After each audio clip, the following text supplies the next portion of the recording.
வணக்கம். இது நம்ம கிச்சன். கிச்சனில் இப்போ என்ன பண்ண போகிறோம் அப்படின்னாக்க தக்காளி சட்னி. தோசைக்கு இட்லிக்கு எது பண்ணாலும் தொட்டுக்கலாம். நம்ம இன்றைக்கி தோசை வாக்கலான் இருக்கோம். இந்த தோசைக்கு இந்த தக்காளி சட்னி சூட்டாக இருக்கும்.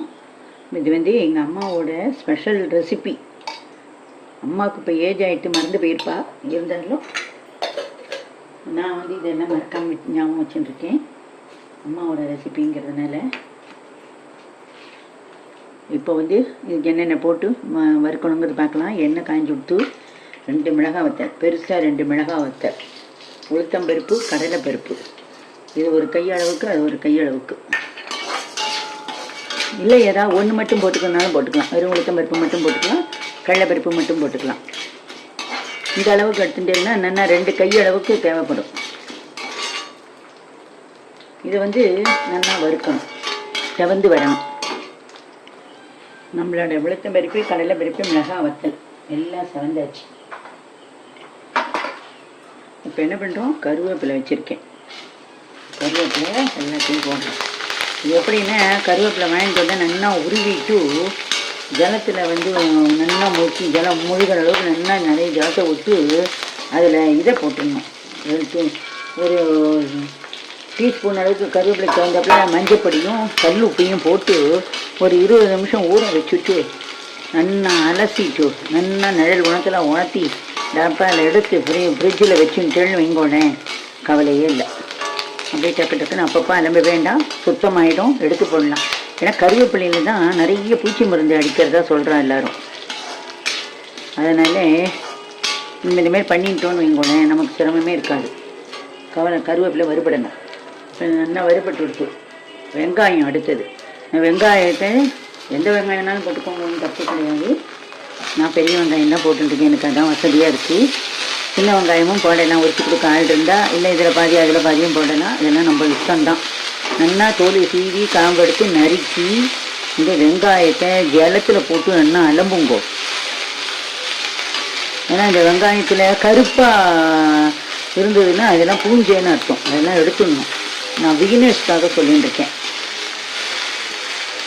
இப்போ இது கூடயே 2 பச்சை மிளகாய். ஏன் பச்சை மிளகாய் அது என்னன்னு கேட்டேன்னா, பச்சை மிளகாய் இது தக்காளி பழம் போடுறேன், தாராளமாக போடுங்க. இந்த பச்சை மிளகாய் தனியாக வதக்கினேன் அப்படின்னா நீங்கள் இது பண்ணக்கூடாது. அப்படியே போட்டேன்னா வெடிக்கும். அப்போ என்ன பண்ணணும், கட் பண்ணிட்டு போடணும். இப்போ இந்தமாரி டிஷ்ஷஸ்லாம் பண்ணும்போது இது எல்லாத்தையும் ஒன்றா சேர்ந்து இருக்கிறதுனால அது பாட்டுக்கு அமுங்கி இருக்கும், வெடிக்காது. இது சொன்னோம்னா வதங்கும். இப்போது இது எனக்கு தேவையான உப்பு. இது பார்க்கறதுக்கு இவ்வளவு இருக்குது அப்படிங்கிறதுக்காக நிறைய உப்புலாம் போட்டுறாதீங்க. பிஸ்னஸ்க்காக டிப்ஸாக சொல்கிறேன். இல்லை புரியலை அப்படின்னா நல்லா வதங்கினதுக்கப்புறம் உப்பு போட்டுக்கோங்க. ஏன்னா இது ஃபுல்லாக இதில் இருக்கிறது எல்லாமே ஃபுல்லாக ஃபைபர். அதனால் வதங்கினோடனே துளியாக போயிடும். அப்போ இந்த பாட்டுக்கு இழுப்பச்சட்டி நிறைய இருக்குன்னு நினச்சிண்டு உப்பள்ளி போட்டுட்டேன்னு வைங்கோ, அப்புறம் சாப்பிட முடியாமல் இருக்கும். இல்லைன்னா ஃபுல்லாக வதக்கினதுக்கப்புறம் உப்பு போட்டுக்கோங்க. கொத்தமல்லி இருந்ததுன்னா கொத்தமல்லியும் போடலாம். கொத்தமல்லி இல்லாதனால நான் கருவேப்பிலை போட்டிருக்கேன். இது ஒரு டேஸ்ட்டை கொடுக்கும். கொத்தமல்லி போட்டீங்கன்னா அது ஒரு டேஸ்ட்டை கொடுக்கும். புதினா இருந்தால் புதினா போட்டால் அது ஒரு டேஸ்ட்டை கொடுக்கும். இல்லை புதினா கொத்தமல்லி கலந்து போடலாம். புதினா கொத்தமல்லி கருவேப்பிலை 3 ஷேர் பண்ணி கூட போட்டுக்கலாம். ஒவ்வொரு சட்னியும் ஒவ்வொரு விதமான இதை கொடுக்கும். இப்போ நம்ம உளுத்தம்பருப்பு தோரம் கடலைப்பருப்பு போட்டதுக்கு மேலே வெறும் தோரம்பருப்பு போட்டும் இதுமாரி வறுத்தும் பண்ணலாம். இல்லை அப்படின்னாக்க இந்த தோரம்பருப்பு, உளுத்தம்பருப்பு, கடலைப்பருப்பு எதுவுமே இல்லாமல் பொட்டுக்கடலையை வச்சும் அரைக்கலாம்.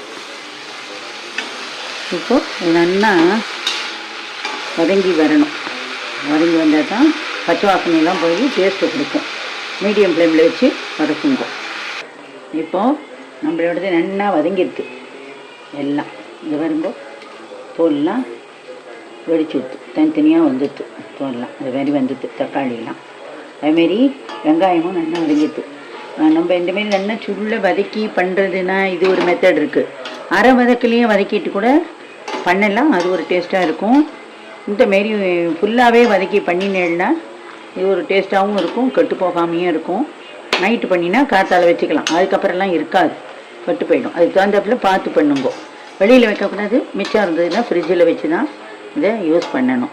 இப்போ இதெல்லாம் நல்லா வதங்கிட்டு இதை நல்லா ஃபேன் காற்றுல ஆற வைக்கணும். ஆற வச்சுட்டு தான் அரைக்கணும். சூட்டோட சூட்டோட அரைச்சல்னு வைங்கோ. உங்களுக்கு அது மிக்சியில் அரைக்கும் போதே எந்த பொருள் சூட்டோடு அரைச்சாலும் இந்த சட்னி அந்தமாரி வெரைட்டிஸ் அரைச்சாலும் வெளியில் தெரிச்சிரும், வீடு ஃபுல்லாக தெரிச்சிரும். அதனால் இது ஒரு முக்கியமான டிப்ஸாக வச்சுட்டு நல்லா கொஞ்சமாக அரைக்கிறேன் அப்படின்னு நீங்கள் பெரிய ஜாரு கொஞ்சமாக அரைக்கிறேன் அரைச்சா கூட மூடி தூக்கி அடிக்கும். நம்மளால அரைக்க முடியாது. இது ஒரு டிப்ஸாக வச்சுக்கோங்க பிகினர்ஸ் எல்லாம். இதுமாரி நல்லா வதங்கியாச்சு. இதெல்லாம் வதங்கிடுது எல்லாம் இப்போ நம்மளோடது. இப்போ இதை வந்து நல்லா ஃபேன் காற்றுல காய வைக்கணும். இப்படியேயும் நம்ம சட்னி அரைச்சி பண்ணலாம். இது ஒரு தினசு. தேங்காய் அடுப்பு ஆஃப் பண்ணிடுறேன். தேங்காய் வறுக்க போகிறதில்ல, தேங்காய் அப்படியே பச்சையாக தான் வச்சு அரைக்க போகிறேன். பார்த்துக்கு இது தேவைப்படும். இவ்வளவும் எப்படின்னு கேட்டேன்னா இப்போ காத்தாலைக்கும் அரைச்சிட்டு காத்தாலைக்கும் வச்சு விடலாம். காத்தாலைக்கு ஒன்றும் தனியாக அரைக்கணுங்கிறது கிடையாது. இது நல்லா ஆறணும். ஆறினதுக்கப்புறம் நல்லா அரைச்சிட்டு அதுக்கப்புறமா ஒரு தாளிப்பு ஒன்று கொடுக்கணும்.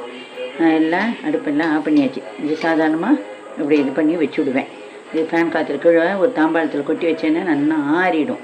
எங்காத்துக்கு இது இப்போக்கும் காத்தாலைக்கும் சட்னி அரைச்சோன்னா சரியாக போயிடும். நான் அரைச்சிட்டு கொஞ்சம் கெட்டியாக எடுத்து ஃப்ரிட்ஜில் வச்சுட்டு மீதியை கொஞ்சம் ஜலத்தை மிக்ஸி ஜார்லாம் அலம்பி ஜலத்தை விட்டு கரைச்சி தாளித்து கொட்டி எடுத்து வச்சுட்டேன்னு வச்சுக்கோங்க. இது வந்து சரியாக போயிடும். காலம்பரை மறுபடியும் வேணும்னா கொஞ்சம் ஜலம் விட்டு கரைச்சிக்கலாம், இல்லைன்னா அப்படியே தொட்டுக்கலாம்.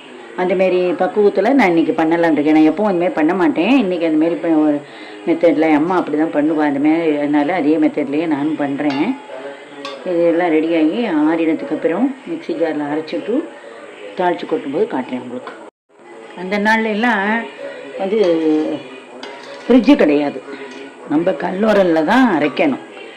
அதனால கரெக்டாக அந்த ஒரு வேளைக்கு வார மாரி அரைப்பா, அது சரியாக போயிடும். எல்லோரும் சாப்பிடவும் சரியாக போயிடும். இப்போ தான் நமக்கு ஃப்ரிட்ஜ் வசதிகள்லாம் வந்திருக்கு. இப்போ நம்ம சட்னி அரைச்சி வந்தாச்சு. என்ன தேங்காய் எண்ணெயை தவிர கல்லெண்ணெயோ நல்லெண்ணெயோ எதை வேணாலும் விட்டுக்கோங்க தாளித்து கொட்டுறதுக்கு. நான் வெறும் கடுகுன்னு தாளித்து போகிறேன். கடுகு தாளித்தாலே போதும், ரொம்ப நல்லா இருக்கும் அது. இப்போ வந்து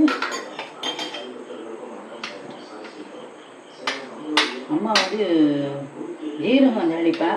இந்த ஜீரகம் வறுக்கும்போது சேர்த்து வறுப்பா. எனக்கு அது வந்து ஞாபகம் இல்லை, நான் பண்ணலை. நீங்கள் வச்சு வருதுன்னா இது பண்ணிக்கோங்க. அஞ்சலை பற்றி பார்த்தோன்னே தான் ஞாபகம் வந்தது. நமக்கு வயசாகுது இல்லையா, அதனால். இன்னொரு டிப்ஸ் என்னென்னா, நம்ம அனுபவத்தில் இந்த சட்னியெலாம் அரைக்கும் போதே ஜலம் விட்டு அரைச்சா தான் அது ஒரு சேர்ந்தாப்பில் இதுவாக இருக்கும். அதுக்கப்புறம் மிக்ஸியை எலும்பி ஜலம் விட்டு கரைக்கிறதுங்கிறது ரெண்டாவது இது. இப்போ நம்ம இது வந்து நல்லா திறந்து விட்டு கடுகு வெடிச்சு கொடுத்து இப்போ வெடிச்சு வாசம் அடங்கிட்டு இதில் கொட்டிடலாம். இப்போ ஜம்முன்னு ரெடி பற்றியில்.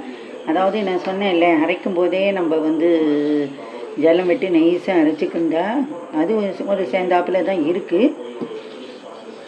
நல்லா கெட்டியாக புகையில் மாரி அரைச்சிட்டு அப்புறம் ஜலம் விட்டு கரைச்சிட்டோம்னா அது ஒரு மெத்தடு. நீங்கள் சட்னி அரைக்கும் போது தேவையான ஜலம் இதில் அரை பங்கு விட்டு அரைங்கோ, மீதி அரை பங்கு மிக்சியில் எலும்பி விட்டு நடுங்கோ. நம்ம இவ்வளவு திக்காக நம்ம விட்டுக்க முடியாது, கொஞ்சம் ஜலம் விட்டு தான் ஆகணும். நான் வந்து இப்போ நம்ம இதை தொட்டுண்டு சாப்பிட்ற அளவுக்கு எந்த அளவுக்கு பக்குவம் வேணுமோ அந்த அளவுக்கு நான் விடுறேன்.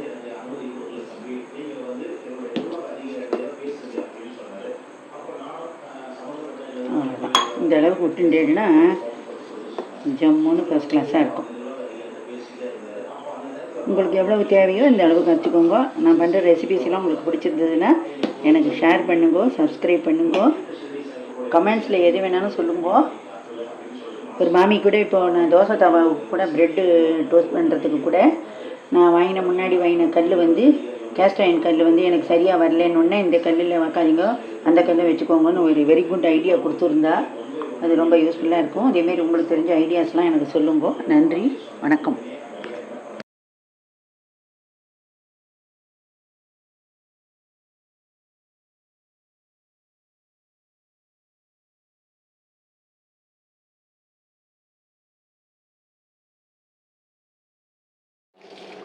வணக்கம். இது நம்ம கிச்சன். இது நம்ம கிச்சனில் இன்றைக்கி என்ன பண்ண போகிறோம்னா ஃபாக்ஸ்டைல் மில்லட் குதிரைவாலி அரிசி வந்து இது கடையில் வாங்கினதில் 1/2 கிலோ 75 ரூபான்னு போட்டிருக்காங்க. நான் இந்த பிராண்டு தான் வாங்குவேன். நல்லா இருக்குது, நம்ம நல்லா உழைக்க டேஸ்ட்டாகவும் நல்லா காண்டும் வருது. இதில் வந்து நம்ம வந்து இப்போது இட்லிக்கு அரைக்க போகிறோம். நான் கொஞ்சமாக தான் அரைக்க போகிறேன். 2 பேர் உள்ள ஒரு ஃபேமிலிக்கு எப்படி அரைக்கலாமோ அந்தளவுக்கு அரைக்க போகிறேன். ஆனால் இது வந்து ஒரு 5 பேர் அளவுக்கு சாப்பிடலாம், தாராளமாக 5 பேருக்கு சாப்பிடலாம்.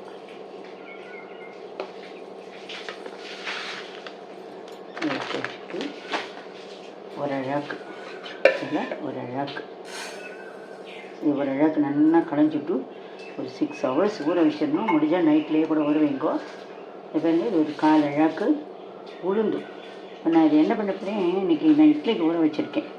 இட்லிக்கு அரைக்க போகிறேன். அரைக்கும் போதே இதையும் அரைக்கலான்னு இருக்கேன். இதை வந்து நான் மிக்சியில் போட்டு அரைச்சி எடுத்துன்னு விடுவேன், குதிரைவாலி அரிசியை. இதை மட்டும் நான் கிரைண்டரில் போட்டு அரைச்சி இதில் போட போகிறேன். என்ன தான் இட்லி தோசை வந்து கொஞ்சமாக வார்த்தா கூட மிக்சியில் அரைக்கிறத விட கிரைண்டரில் அரைச்சா மாவு நல்லா கண்டு வரும், நல்லா சாஃப்டாக வரும். நான் இதை களைஞ்சி ஊற வச்சு அரைச்சிட்டு அப்புறமா உங்களுக்கு காட்டுறேன். இப்போ நம்ம குதிரைவாலி அரிசி உளுந்து ஒன்று அரைச்சாச்சு. ஒரு அழாக்கு குதிரைவாலிக்கு அழாக்கு தான் உளுந்து போட்டிருக்கேன். எப்படி நல்லா மாவு கண்டு வந்திருக்கு பாருங்கோ. 3 பேர் தாராளமாக சாப்பிட்றவாள், நல்லா தாராளமாக சாப்பிட்றவாள் இருந்தால் 3 பேருக்கு போதும். குழந்தைகளோடு இருக்கிறவாள் இருந்தால் 4 பேர், 2 குழந்தைகள் அம்மா அப்பா, எப்படியும் மோருக்கு சாதம் போட்டுப்பா, சரியாக போயிடும். இது மாவு நல்லா பொங்கி வரட்டும், அப்புறமா பார்க்கலாம்.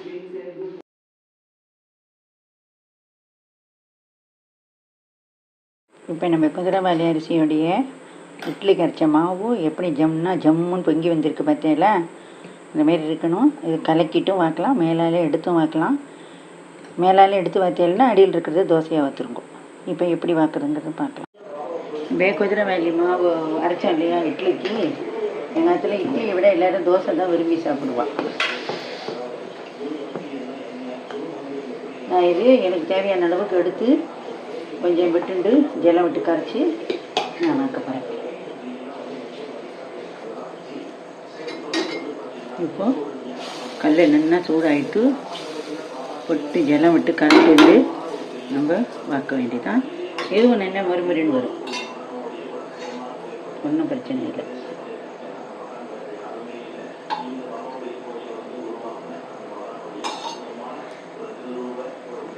இப்போ நம்ம வெந்துட்டான்னு பார்ப்போம். ஒரு மரின் வேணும்னா இன்னும் செத்த நாளி வைக்கலாம்.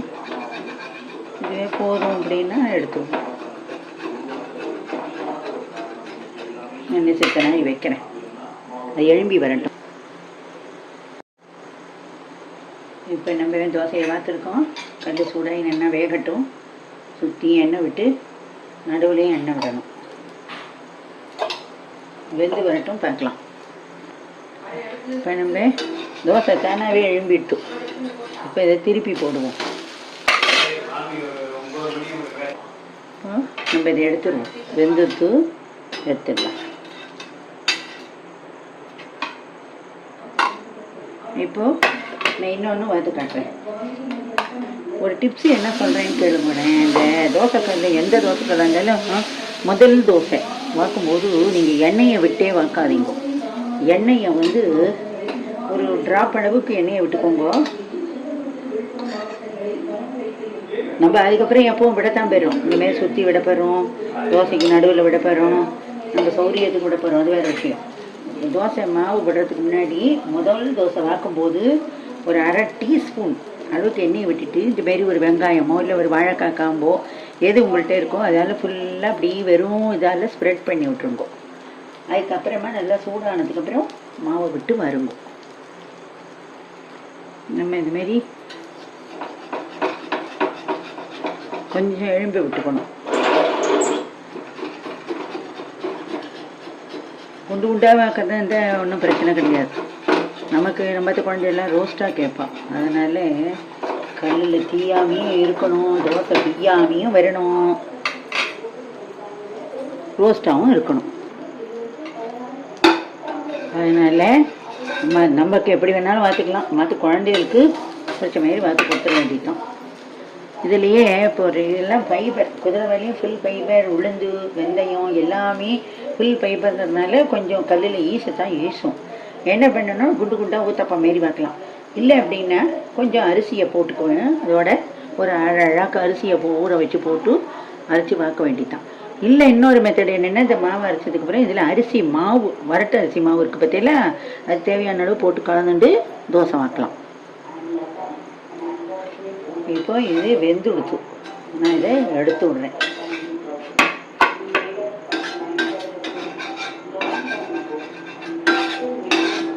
இப்போ அடுத்த தோசை விடலாம். அதுக்கு முன்னாடி கல்லை சின்னதாக்கிட்டு இந்தமாரி நல்லா ஒரு தடவி நொடுங்கும்.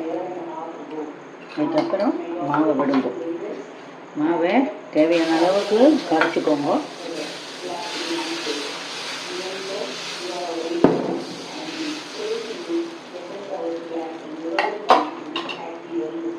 அதுக்கு நான் சுற்றியும் எண்ணெய் விடுறேன். நடுவுலையும் எண்ணெய் விடுறேன். ஏன்னா நடுவில் கொஞ்சம் விட்டேன்னா தான் அந்த இந்த தோசை வந்து நடுவில் போய் ஒட்டிக்காமல் இருக்கும். ஏன்னா ஃபுல் ஃபைபர் இல்லையா, அதனால் கொஞ்சம் இது பண்ணி தான் வெந்து வரட்டும் பார்க்கலாம். தோசையை நம்ம திருப்பி போடலாம்.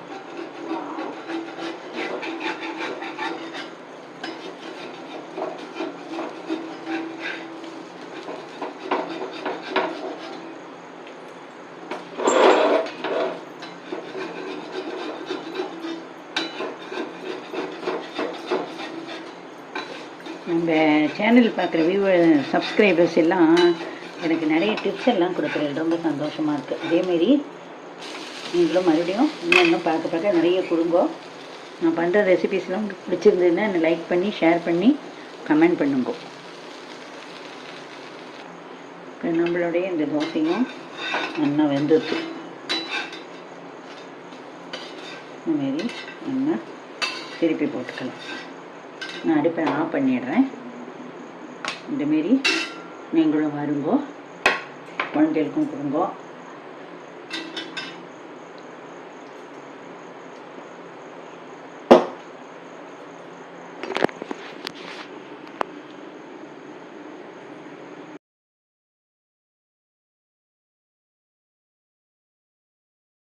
நம்மளுடைய மாம்ஸ் சட்னியை விட்டுண்டு நல்லெண்ணெயை விட்டு குழச்சுண்டு சாப்பிடுங்கோ. நன்றி, வணக்கம்.